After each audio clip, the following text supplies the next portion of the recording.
வணக்கம். செலிபிரிட்டிகளை கேவலப்படுத்தும் ஏஐ எல்லை மீறும் இலசுகள். ஏஐ தொழில்நுட்பத்தை பயன்படுத்தி நடிகைகள் உள்ளிட்ட செலிபிரிட்டிகளை கேவலப்படுத்தும் நோக்கில் எடிட் செய்து இணையத்தில் பரப்பும் வீடியோக்கள் அதிகரித்து வருகின்றன.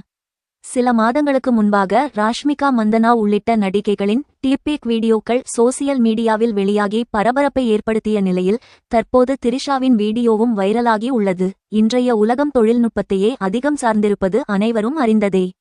தொழில்நுட்ப வளர்ச்சியை ஏற்றுக்கொள்ள வேண்டிய நிர்பந்தத்தில் இருப்பதை விட அதனால் ஏற்பட்டு வரும் பாதிப்புகளையும் எச்சரிக்கையாக கவனிக்க வேண்டும்.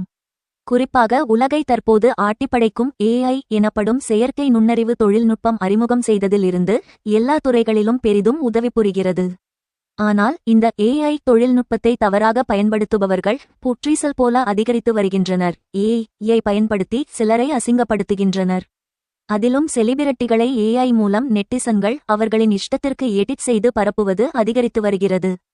சில மாதங்களுக்கு முன்பாக டீப்பேக் மூலம் நடிகை ராஷ்மிகா மந்தனாவை ஆபாசமாக சித்தரித்து பரப்பினர். இது நாடு முழுவதும் அதிர்வலைகளை ஏற்படுத்தியது.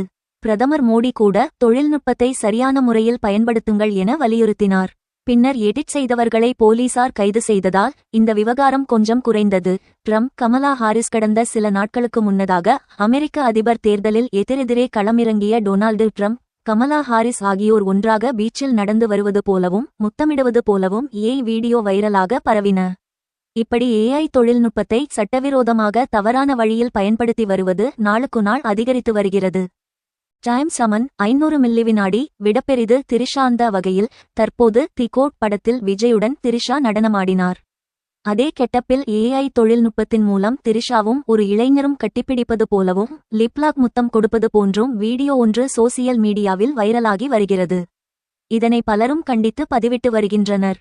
அனுமதி இல்லாமல் ஒருவரின் புகைப்படத்தை பயன்படுத்தி இப்படி செய்வது குற்றம் எனவும் இதுபோன்று சித்தரித்து கேவலப்படுத்துபவர்கள் மீது கடும் நடவடிக்கை எடுத்தால்தான் இனிவரும் நாட்களில் இதனை ஓரளவு கட்டுப்படுத்த முடியும் என்றும் பலரும் கருத்து தெரிவித்தனர். செய்தியை கேட்டதற்கு நன்றி.